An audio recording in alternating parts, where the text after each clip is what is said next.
IVM.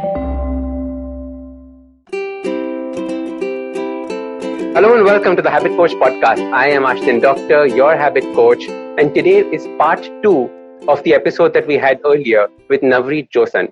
Today we're going to be talking about her life and what competing feels like.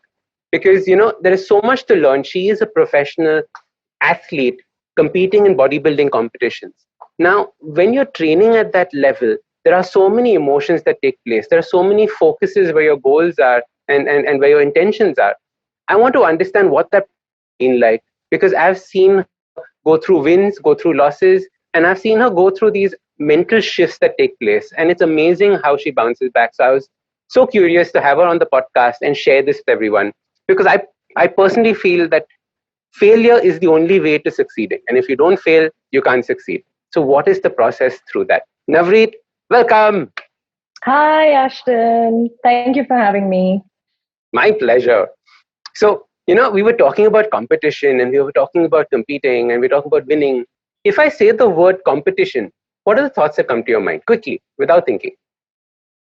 I think the moment you say that, there is excitement, adrenaline, and discipline. Those are the three keywords that come to my mind straight away. A lot of fun. Discipline, yeah, I adrenaline. thrive. Yeah, I thrive. Yeah, it's almost like a butterflies in your stomach, that excitement that comes when you think about the competition. Absolutely. And have you always been somebody who was competitive by nature? Yes. And before the bodybuilding stuff, you were doing other forms of competition as well? Well, in school, yes. I used to compete a lot in all the sports events. And I think that's where it's so important the way we are brought up by our parents. It definitely, kind of dictates your habits. So for me, I was always participating in competitive sports. And the fact that I get to do it now as well while having a job, it's just so much fun and gives me something to work on and look forward to and build for myself other than work. Superb. So when we're thinking about competition, right, there is practice. People say you win off the battlefield, you're not on the battlefield. Right. You win in your training, not in Exactly. your competing. Correct? So Navreet, let's take everybody on this journey in your competitions, right? Like, how was the first competition? Then how was the second competition? And what is this competition like? How is the feeling? What are those moments like? Right. It is absolutely thrilling. The fact that you prepare for it for months, even a year sometimes, and then everything gets over in a few minutes. It's just insane, right?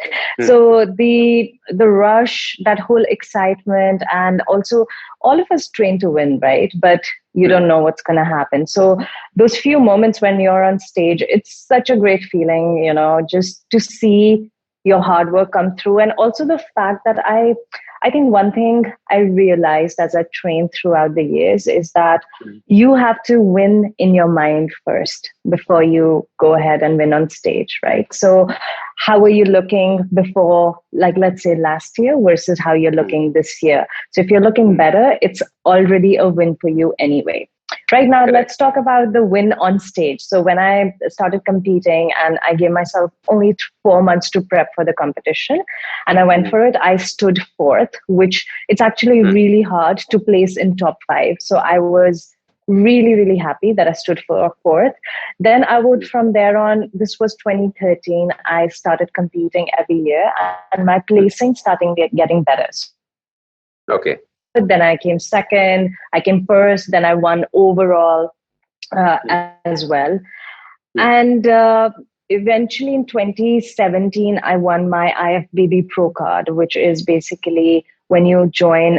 Earlier, you compete in the amateur category, and once you win a pro card, you join the pro league, where it's like the best of the best in the world in your sport that you compete against. So once I started competing in that, then again, it's like restarting your journey because everybody looks great, right? So from there on, I started competing and I wasn't placing as well. So even like earlier as an amateur, there were times when I wouldn't place as well as I expected to. And I don't know, I think this is something maybe I have to give it to my parents or my amazing mentors. I have never dwelt on that so much. Like my coach would always say, okay, you want to cry, you want to feel bad, do it for 24 hours.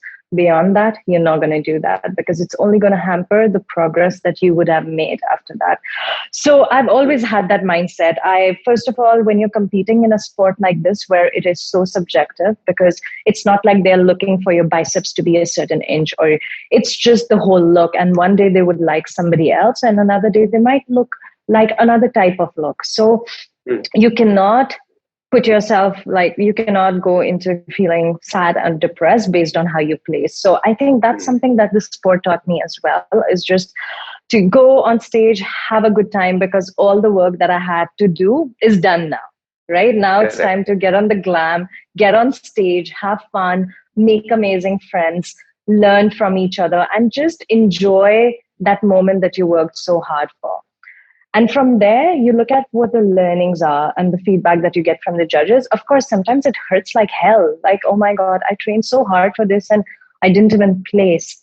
But it's okay. It's really okay. Like, if you look at how far you have come and the potential that you have, I think if you look at the person who is winning, never think that you can never get there. Because sometimes when you look at their journey, you don't know how long they have been training. You don't know where they started from, and everybody starts from somewhere.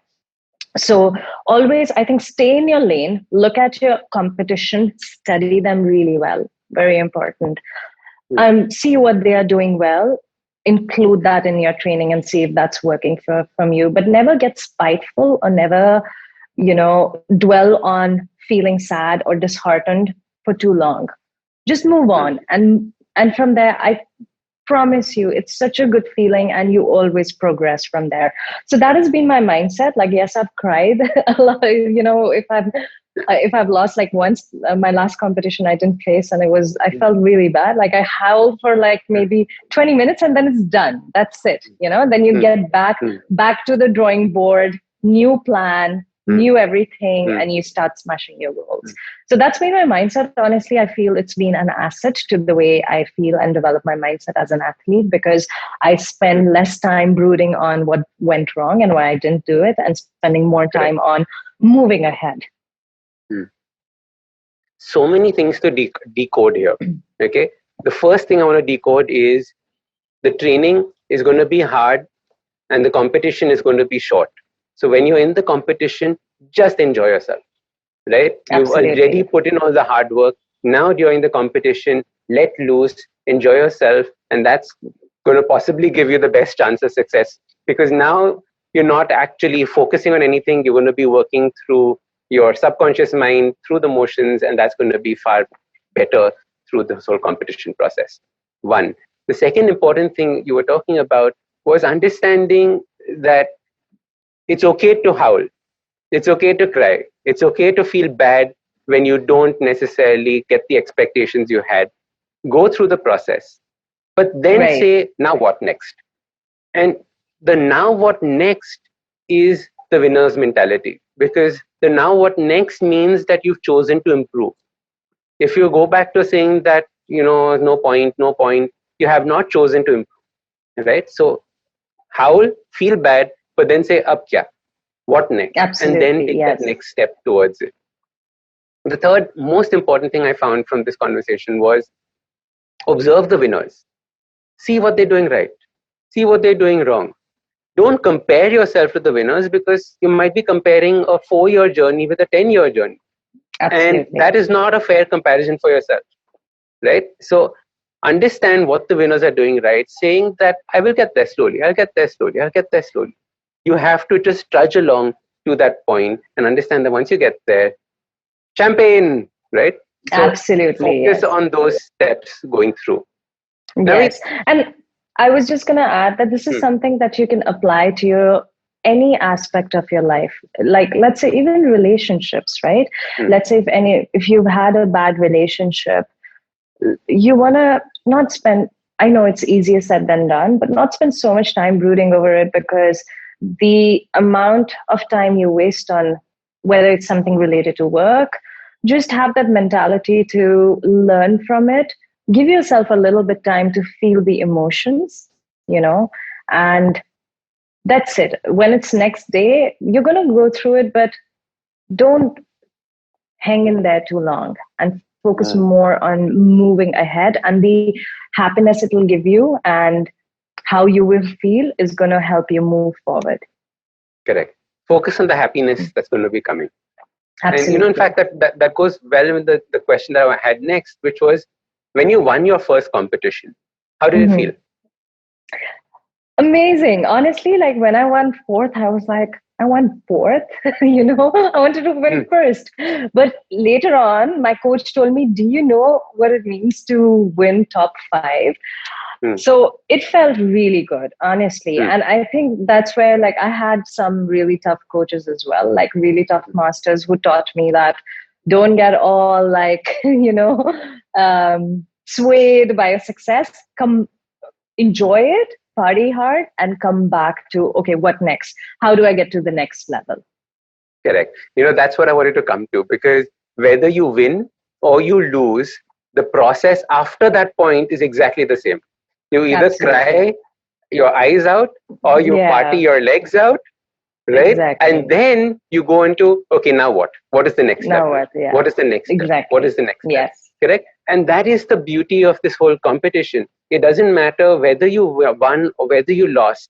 The emotions are there. But after that, what happens next is the most important thing when it comes to competing. And looking at what's going to happen, how do I tweak my plan a little? How do I improve it? And that changes everything. So it's not about winning. Yes. It's not about losing. Of course, that feels damn good. But it's the journey and the steps. Yeah. And that's what I would encourage your listeners to take from this, is just the essence of what we just spoke about, Yeah. Like, don't dwell on the success or the loss or your defeat too long. Feel the emotions, learn from it, and go, what next? Yes. I've had many failures in my life. And I remember this earlier on, I would dwell on my failures for so long that I would never start up again. Correct?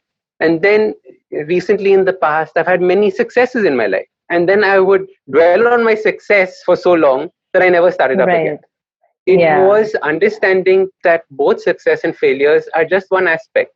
But the starting up again is important. Because if complacency sets in, oh, I've won, now who's going to touch me? Ha, ha, ha. Like, as soon as that sets in, you're lost.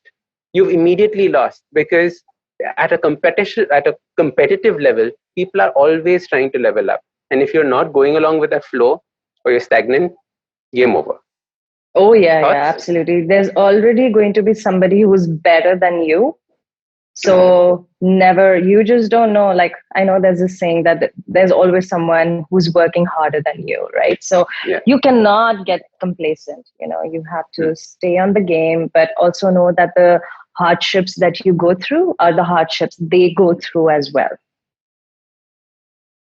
Lovely. You're not alone in this, right? I remember somebody coming to me the other day and saying, I'm going through this. I was like, but you realize that there are 35 other people also doing the same thing. They're also going through the same thing. And we never think about it. We just think that, it's our burden to bear, not knowing that so many others are going through the same. Love it. All right, superb. Now, what was your biggest learning from making that jump to pro, from amateur to pro? What were the 3 things that you took out? Because from amateur to pro, it was, you're very serious about what you're doing. You're enjoying the process, but you're still an amateur, right? Now, when you went on this world stage where you're now considered pro, you're starting from the bottom. Now, how does that journey take you? And what did you learn from that? Right.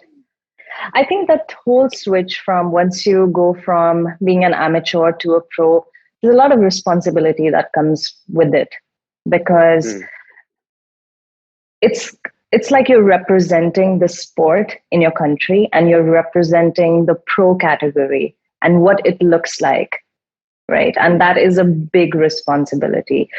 So that was one, which kind of ties in beautifully to the second point, is that learning to maintain that shape.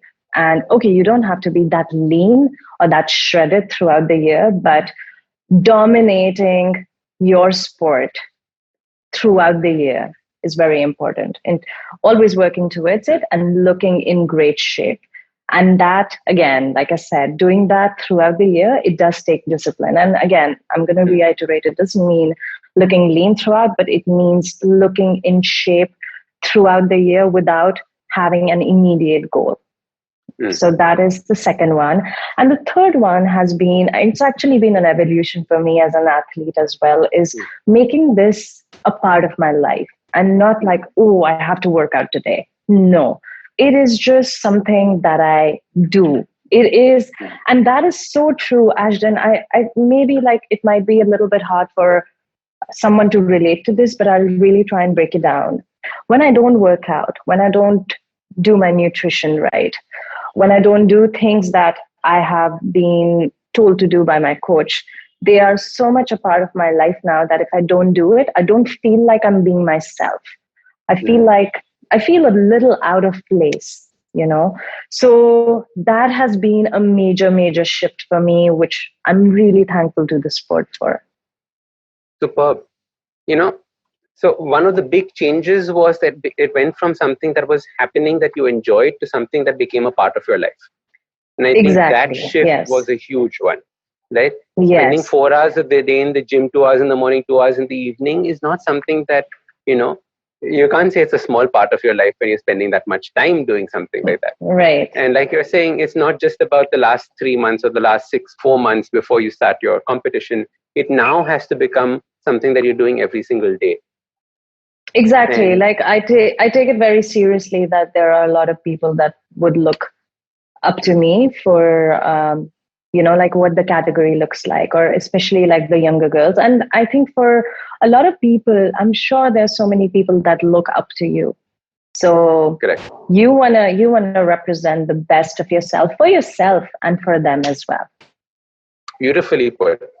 You know, like for me, understanding this change from pro to amateur, from amateur to pro is so important because it happens in all aspects of our life, especially if we have a side hustle, especially if we have a hobby that we're interested in earning through. You know, it comes to a point where you're now spending 2 hours a day, 3 hours a day on it. And when you take that next leap to becoming professional, that means you start earning from it, or you take it to a next step where you start a business from it. That means now your entire identity shifts. And I'm not Reet who is an amateur doing it, but now I'm Reet who's a professional doing it. It's a large part of my focus goes there. And it's like this podcast. It's like the habit coach, right? When it started off, it was a passion project. It was something that happened on the side. But now it's taken over. Great example. Right? It is the same jump that you have to make. And when you make that jump, you have to level up all aspects of your life in the process. And I encourage people to make this jump because it teaches you so much. You know, just taking that seriousness, making your passion project or your hobby something into something bigger that you thought it was. It's a beautiful feeling altogether. Amazing. And for me, I feel that a lot of people don't tap into what they are capable of. You know, for me, this is going to be something I'm always going to look back on and go like, wow, I did that, you know, or wow, because my work is always going to be there, but this is something, it's just special. And it's something that I do for myself and something that I feel very proud of, you know, and it's when I talk about milestones, this is always going to be a milestone for me in my life. I love it. What are your, wow, I did that moments, you know? Wow, I look back at life and I did that moments, and having those are beautiful. And you know, listeners, if you don't have them, start creating them now and start creating more of them, even if you do, right? Because we want to think about these kind of moments that we've done and look back on. Superb. Absolutely. I'm loving this. All right. What does winning mean to you? Quick, without thinking. No, without thinking. Yeah. Okay. You got me there. I think winning to me is getting to. You got me there. I need to put my thoughts together. Don't put your thoughts together. Just what comes to your mind. When you say winning, whatever it is, bolo. Okay, winning to me, it is happiness, it is enjoyment, it is discipline, it is hard times, it is good times, it is setting amazing goals and living a life that is meaningful. Hmm. Okay, what is failure? Quickly, without thinking. Failure is learning. Hmm. Failure is learning. Ek Mhm. cheez. Huh? Yes. Winning was Mm. winning was celebration, feeling good, happiness. Failure is learning, but Failure, okay, right? all right. No, no, No, failure I is completely agree with important. you. Failure, it is Because learning, if you yeah, condense it it's down to that important. one aspect, failure equal to learning, then it doesn't haunt you for the rest of your life. Yeah, exactly. It's don't Hmm, run away from it, embrace hmm, it, learn from hmm, it, but hmm, don't let it go for a waste. hmm. Learn from it, apply it so that you don't do it again. Okay. I have a very Tera question for you. Okay. This one you can think about. Mm. Okay. If you do become the best in the world at this sport, right? Hmm. And I know you will, when you do become the best in the world in this sport, do you think it would be something that you want to achieve or something that you don't want to achieve? I definitely want to achieve that. Hmm. Why? I definitely want to achieve that. Hmm. So, Navreet, in this whole process, right, of competing, winning, failing, competing, winning, failing, what are the roles of your support system? So, what are the roles of your friends, of your family, and how would you want them to be part of this with you? That's a great question again, Ashton. It is so important, but I feel that at some point there are few aspects of it that you cannot control. So let's talk about the immediate ones, like your family. Uh, Most importantly, very important. I think it just becomes a lot more easier when they are on board with your goals, because that whole thing of trying to explain and fighting against, you going one side and them discouraging you becomes so much of a battle that you cannot focus on what you have to do. And for me, I was very lucky to have that. Obviously, it took a little bit time for my parents to understand that I'm not going to eat roti and rice and paranthas every day, and I will Hmm. have my oats and eggs, and chicken and fish and grilled food and salads. Hmm. Hmm. But they came through. It took a little while, right? It took a little while for them to see that, oh my God, like, why are you getting so thin? You know? Uh, But when they saw me on stage, they understood it, right? So when going back to your question, how important it is, it's extremely important so that you can focus on your goals and not have to fight and explain all of that, and let them know that this is something that you're doing for yourself. But saying that, in the Indian culture, it's not very easy a lot of times, hmm. because our parents feel that you should eat everything, and why are you eating that, and it's not right. So it is a little bit balance between being stubborn about your Hmm. goals Hmm. and alongside helping them understand and influencing them and inspiring them so that their habits change as well. So And that's the how should they family support aspect. you during your winnings and your losing, or your Yeah, winnings and I your think, failures, or your winnings and your yeah, learnings, as you said? yeah, I think in terms of winnings, obviously that whole, having them there with you, Hmm. especially when you're doing competitions, if they are able to attend your competitions and be there for you, there's nothing. That happened to me when I won pro. And Hmm. for me, my parents never had the chance to travel with me when I was competing in the US. But when the pro shows came to India and I competed and I won my pro show in India, my mom and my sister were there in the audience. And it was such a great feeling. So for them to just include them in your world a little bit. So Yes. very Yes. important. And when you lose, I think it's so important to have your loved ones with you. We all deal with losing differently. For me, I like Hmm. to have people I love around me. Hmm. And, if they're there for me, it just helps. And I'm able to cruise through those tough moments a lot more better. Having your What should they friends do? there as well. So I think them saying things like, oh, like, don't worry, like, you were the best and everything. Sometimes that can be a little bit more superficial because sometimes that that wasn't the case, and okay, maybe there are things you need to work on. But I think just a lot of honesty from their side, like whatever they feel, just be honest with how you feel, and be there with them, be positive. Don't say things that you don't mean. Say things that you like. My mom would say that you're always going to be my winner, or look at how far you have come, or things like that. So those go a long way. Yes. So those are good things. You'll Those always are, be my yeah. winner. Look how far you've come. Those are good things to say. Yes, Right? exactly. You were the best. I don't know what they did wrong. Not good things to say. No, not good things, because that's not the right way. And maybe you had some things that you needed to work on, and it just seems unrealistic. And maybe they're saying that just to make you feel good, and it makes you more angry then. Yeah. This is such an important learning for everyone, and for me as well, right? How do you support people during dukh and sukh, or happiness and sadness? Right? Yeah, exactly. And many people don't necessarily know how to do that. And in fact, the episode coming out before this was on empathy, and an empathy masterclass. And I was like, learning empathy is so important, because how are you going to be there for somebody, especially somebody competing at your level?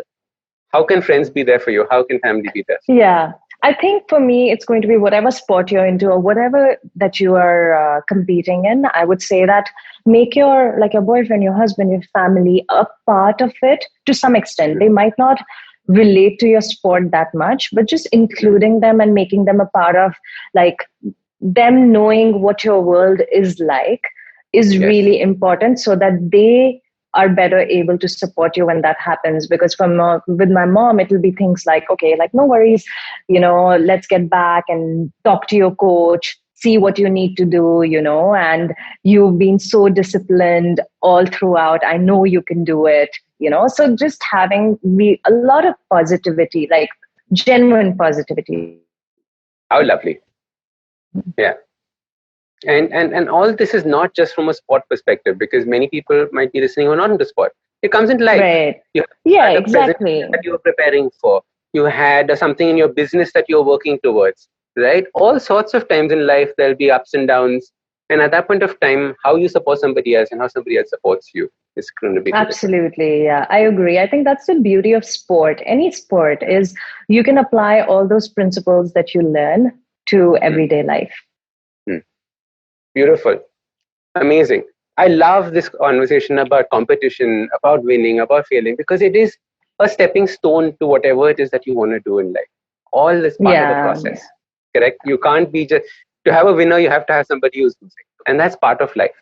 And to understand that, to realize that there's going to be a tomorrow that you're going to be approaching, and you shift your mindset towards saying, now what? Ab kya? Yeah, and exactly. Don't just get stuck on the winning or stuck on the losing. Superb. I love this. Navreet, anything that you want to leave our listeners with? Any thoughts that we have not covered in your mind? No, that's it. I would say that if you guys want to learn more about if any of you are interested in reading, it would be nice if you can always look up some podcasts or books on athletes and learn their mindsets. That Lovely. would those would be a good place to start, and I'm sure you will be able to apply things that they go through in extreme to your general life as well. Like, you don't really have to look like a bodybuilder. You don't have to do things like a bodybuilder, but you can learn from their habits, the way they, work towards their goals, how they plan everything, the discipline, and inculcate it in your own life in your own way. Superb. In fact, people should follow you, should see what you are doing every day, learn from that as well. How can people, follow you, get in touch with you? What is the best way of doing that? So I am active on Instagram. That's the platform I'm the most active on. My Instagram handle is Lil Rocket. It's LILROCKET. So that's where I try and share all aspects of my fitness and food and everything. I do have a separate makeup page as well, which is linked in the bio for that. Okay, superb. Thank you so much for doing this podcast. I think people are going to find it immensely useful. Thank you, everyone, for listening. Navreet, thank you so much. Always a pleasure. Thanks, Ashdin. Bye-bye. Thank you. Bye. If you like this podcast, Don't forget to check out other interesting podcasts on the IVM network. You can listen to us on the IVM Podcast app or ivmpodcast.com. You can also follow us on social media. We are at IVM Podcasts on Twitter and Instagram. If you want to reach out to me, I am Ashdin Doc on Twitter and Instagram. You can find lots more information on my website, awesome180.com, or check out different content on my YouTube channel called AWESOME180. That's Awesome180. I hope you enjoyed that show. I'd like to thank our sponsors this week, Paytm Money. So it's been a really, really fun week this week. We've had a great episode with Anand Nilakanthan on Cyrus Says. Anand was one of the writers of Bahubali, and it's done some really, really fun stuff since that. Ashish Vidyarthi also had a really good episode on his show, Begin the Journey. Please do check that out. You do know Yuddha is back, right? Definitely check it out if you haven't. Yuddha is our show about Indian ancient warfare. It's hosted by Anirudh Kanisetti and Aditya Ramanathan. Really, really great show. You should check that out for sure. And I forgot. Rishikesh was on the network as well. He was on Absolutely Right with Aditi Surana. Do definitely check that out. With that, hope to see you next week.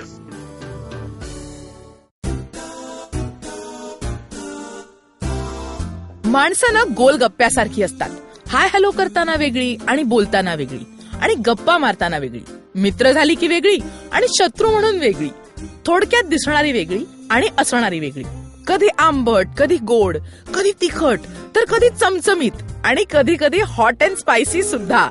आणि म्हणूनच गप्पा गोल गप्पा with तृप्ती खामकर फक्त तुमच्यासाठी दर बुधवारी IVM पॉडकास्टच्या ऍपवर, वेबसाईटवर किंवा YouTube चॅनलवर सुद्धा ऐकू शकता.